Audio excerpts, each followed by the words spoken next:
વંદે ગુજરાત.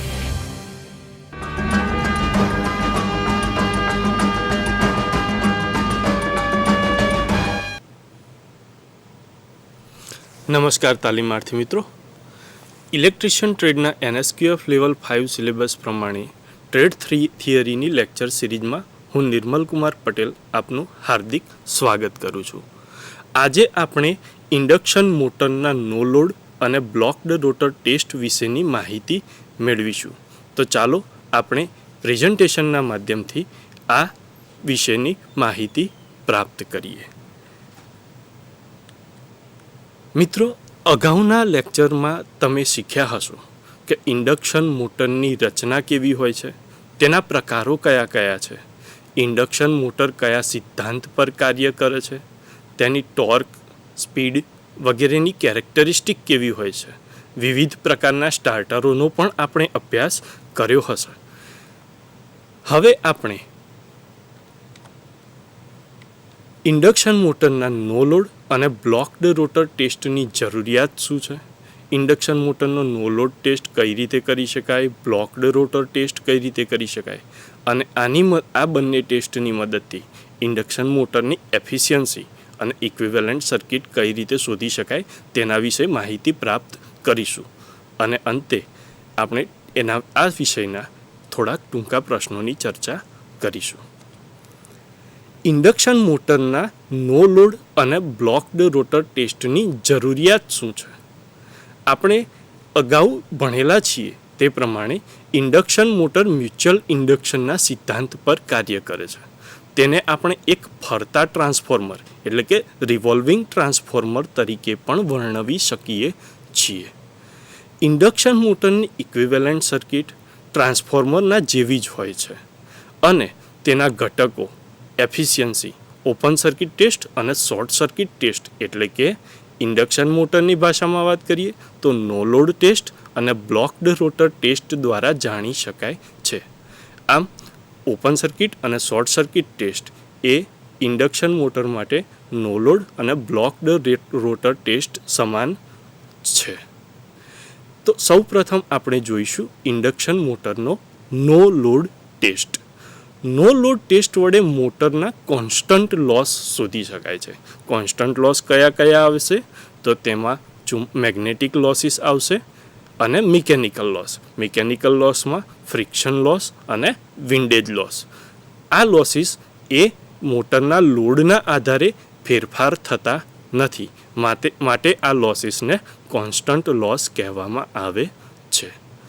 નો load ટેસ્ટમાં મોટરને લોડથી સંપૂર્ણ અલગ કરીને રેટેડ વોલ્ટેજ અને ફ્રીક્વન્સી પર સપ્લાય આપવામાં આવે છે.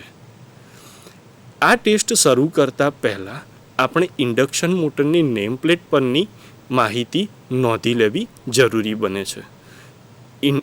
કોઈ ઇન્ડક્શન મોટરની નેમ પ્લેટ પર તેના પાવર રેટિંગ, તેના વોલ્ટેજ રેટિંગ, કનેક્શનના પ્રકાર, કેટલા ફેજની મોટર છે, સિંગલ ફેજ છે કે 3 ફેજ છે, કઈ ફ્રીક્વન્સી પર કાર્ય કરશે, 50 હર્ટ્ઝ, 60 હર્ટ્ઝ વગેરે, કઈ સ્પીડથી મોટર ફરશે, મોટરનો અંદાજિત પાવર ફેક્ટર કેટલો હશે, મોટરના ઇન્સ્યુલેશનનો ક્લાસ કયા પ્રકારનો કયો છે વગેરે જેવી માહિતી આપણને નેમ પ્લેટ પરથી મળી રહેશે. આ માહિતી નોટ કરી લેવી જરૂરી છે, કારણ કે તેના આધારે આપણે ટેસ્ટિંગ માટેની સેટઅપ ગોઠવી શકીશું. આકૃતિમાં તમે નો લોડ ટેસ્ટ માટેનું એક બ્લોક સર્કિટનો બ્લોક ડાયાગ્રામ તમે જોઈ શકો છો કે જેમાં તમે બ્રેક ડ્રમથી મોટર શાફ્ટને અલગ કરી દીધી છે. તમે જોઈ શકો છો કે બ્રેક ડ્રમનો જે બેલ્ટ છે એ એકદમ ઢીલો મૂકી દેવામાં આવેલો છે. મોટરને સપ્લાય આપણે એક ઓટો ટ્રાન્સફોર્મરના માધ્યમથી આપી રહ્યા છીએ કે જેથી આપણે જરૂરિયાત મુજબ વોલ્ટેજ ટેસ્ટ માટે આપી શકીએ. આકૃતિમાં તમે વોલ્ટ મીટર, એમીટર અને વોટ મીટર પણ કનેક્ટ કરેલા છે કે જેથી તમે વોલ્ટેજના રીડિંગ, એમ્પિયરના રીડિંગ અને પાવર ઇનપુટના રીડિંગ પ્રાપ્ત કરી શક્યો. અહીં જ્યારે પણ આપણે મોટરને ટેસ્ટ માટે સ્ટાર્ટ કરીશું ત્યારે ઓટો ટ્રાન્સફોર્મરની મદદથી ધીમે ધીમે વોલ્ટેજ વધારતા જઈશું અને તેને રેટેડ ફ્રીક્વન્સી પર આપવામાં આવશે. મોટર નો લોડ ઉપર ગતિ કરે છે માટે તેના કરંટનું મૂલ્ય પણ એક ખૂબ જ ઓછું હશે. અહીં આપણે રેટેડ સપ્લાય વોલ્ટેજ આપ્યા બાદ વોલ્ટમીટર, એમ્પિયર મીટર અને બંને વોટમીટરના રીડિંગ નોંધી લેવાના રહેશે. અહીં 3 ફેઝ મોટરનો ઉપયોગ કરેલનું ટેસ્ટિંગ થઈ રહ્યું હોય આપણે 3 ફેઝ પાવરને 2 વોટમીટર મેથડની મદદથી નોંધી રહ્યા છીએ.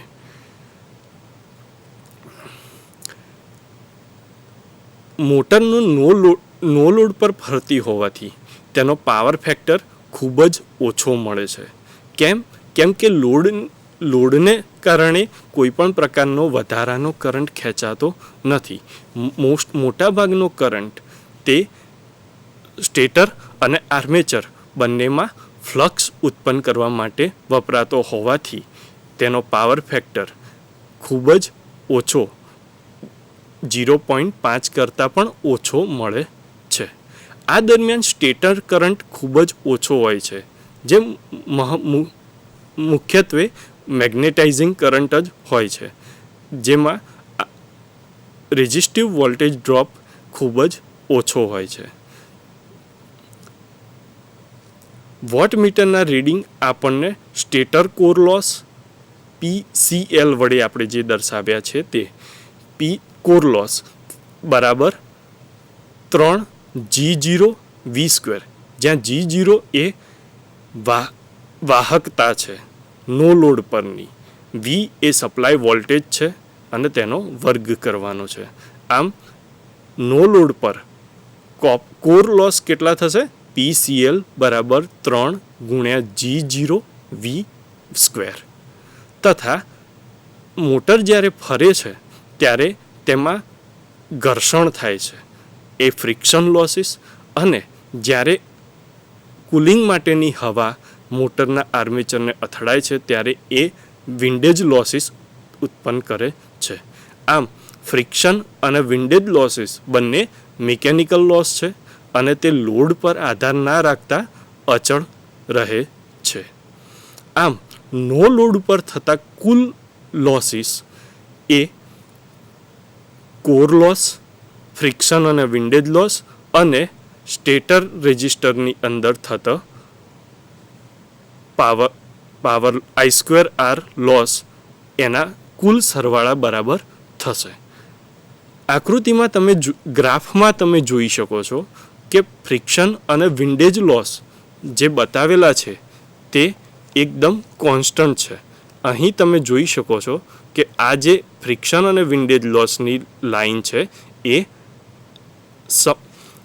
x અક્ષને સમાંતર છે, એટલે કે તેમાં કોઈ ફેરફાર થતો નથી. પરંતુ જેમ જેમ આપણે સપ્લાય વોલ્ટેજ વધારતા જઈશું તેમ મોટરમાં ફ્લક્સ ઉત્પન્ન થશે અને મેગ્નેટિક લોસીસ ધીમે ધીમે વધે છે. રેટેડ સપ્લાય પર મેગ્નેટિક લોસીસ તેના મૂલ્યના આધારે કોન્સ્ટન્ટ રહેશે, તેના પર લોડની કંઈ ખાસ અસર થશે નહીં.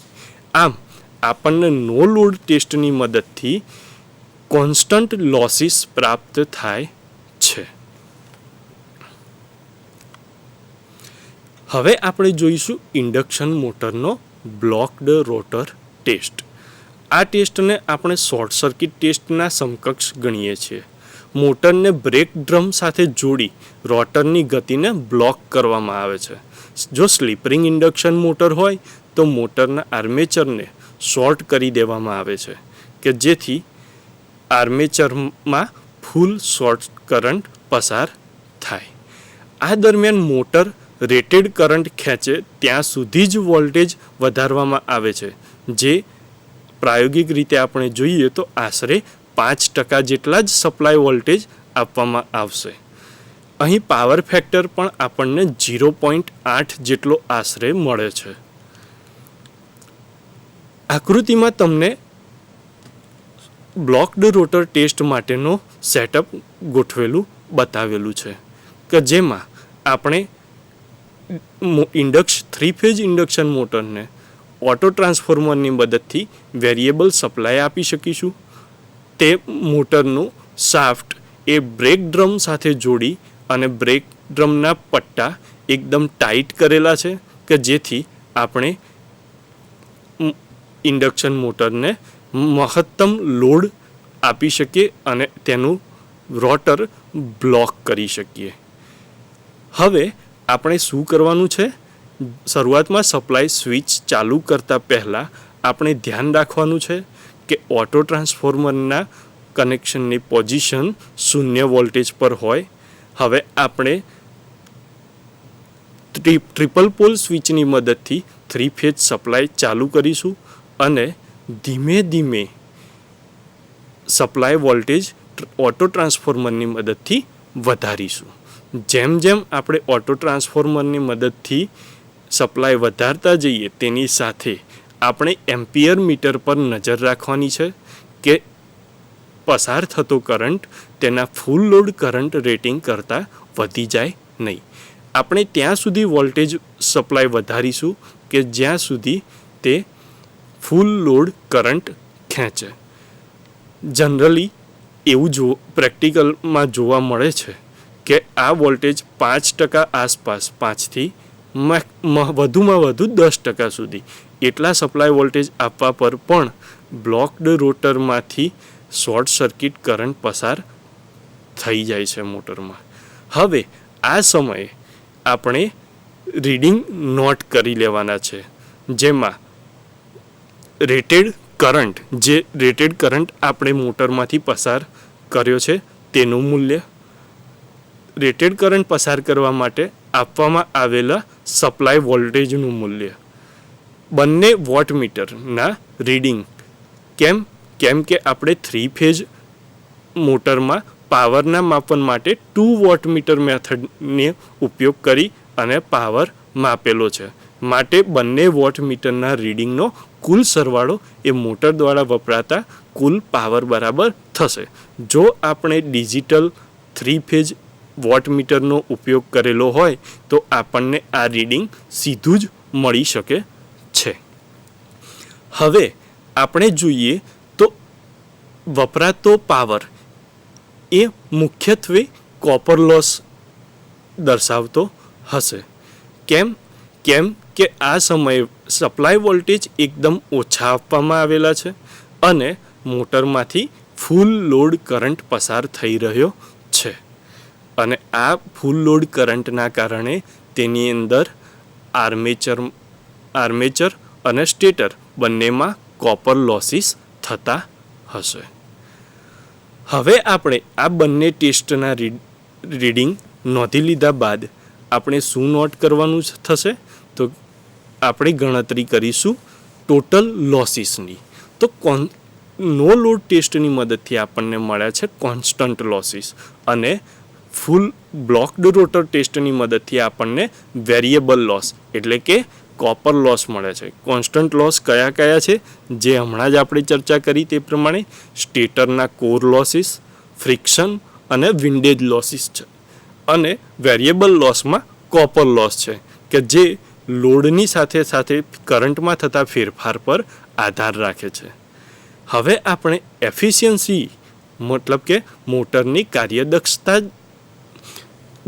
ગણતરી કરીએ તો એફિશિયન્સી એ આઉટપુટ પાવર ભાગ્યા ઇનપુટ પાવરનો ગુણોત્તર છે. આઉટપુટ પાવર એ ઇનપુટ પાવરમાંથી ટોટલ લોસીસને બાદ કરીએ તેટલું થશે. તેમ આપણે સૂત્ર જોઈએ તો એફિશિયન્સી બરાબર input power minus total losses ભાગ્યા ઇનપુટ પાવર અને તેના જ બરાબર થશે આઉટપુટ પાવર ભાગ્યા ઇનપુટ પાવર ગુણ્યા 100 વડે કરવામાં આવે તો એ એફિશિયન્સી આપણને ટકાવારીમાં મળશે. હવે આપણે આ વિષય પર થોડાક ટૂંકા પ્રશ્નોની ચર્ચા કરીએ. સૌપ્રથમ પ્રશ્ન છે, કયું મશીન ફરતા ટ્રાન્સફોર્મર તરીકે વર્ણવી શકાય છે?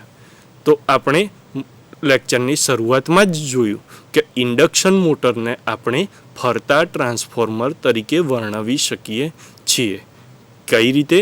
તો કે ઇન્ડક્શન મોટર અને ટ્રાન્સફોર્મર બંને મ્યુચ્યુઅલ ઇન્ડક્શનના નિયમ પર કાર્ય કરે છે, પરંતુ ટ્રાન્સફોર્મર એ સ્થિર મશીન છે, જ્યારે ઇન્ડક્શન મોટર એ ફરતું મશીન છે. આમ આપણે ઇન્ડક્શન મોટરને ફરતા ટ્રાન્સફોર્મર તરીકે વર્ણવી શકીએ. બીજો પ્રશ્ન જોઈએ તો કોન્સ્ટન્ટ લોસ શોધવા માટે કયો ટેસ્ટ કરવામાં આવે છે? આપણે ટ્રાન્સફોર્મરમાં કોન્સ્ટન્ટ લોસ શોધવા માટે ઓપન સર્કિટ ટેસ્ટ કરતા હતા. વેરિયેબલ લોસ શોધવા માટે શોર્ટ સર્કિટ ટેસ્ટ કરતા હતા.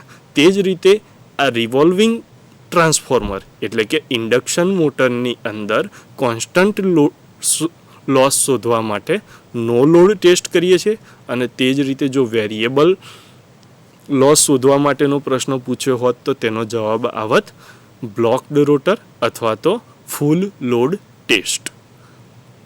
ત્રીજો પ્રશ્ન જોઈએ તો ઇન્ડક્શન મોટરમાં ફૂલ લોડ પર પાવર ફેક્ટર કેટલો મળે છે? તો ઇન્ડક્શન મોટરમાં ફૂલ લોડ પર પાવર ફેક્ટર કેટલો મળશે? આશરે 0.8 જેટલો લેગિંગ. અહીં પાવર ફેક્ટર ઓછો મળવાનું એક મહત્ત્વનું કારણ છે કે ઇન્ડક્શન મોટર એ ઇલેક્ટ્રોમેગ્નેટિક ઇન્ડક્શન મ્યુચ્યુઅલ ઇન્ડક્શનના સિદ્ધાંત પર કાર્ય કરે છે, અને ઇન્ડક્શનમાં ચુંબકીય ફ્લક્સ મહત્ત્વનો ભાગ ભજવતું હોય તે ચુંબકીય ફ્લક્સને ઉત્પન્ન કરવા માટે લેગિંગ કરંટ ખેંચાય છે. ચોથો પ્રશ્ન જોઈએ તો કયા લોસીસ મોટર સાથે જોડેલા લોડ પર આધાર રાખે છે?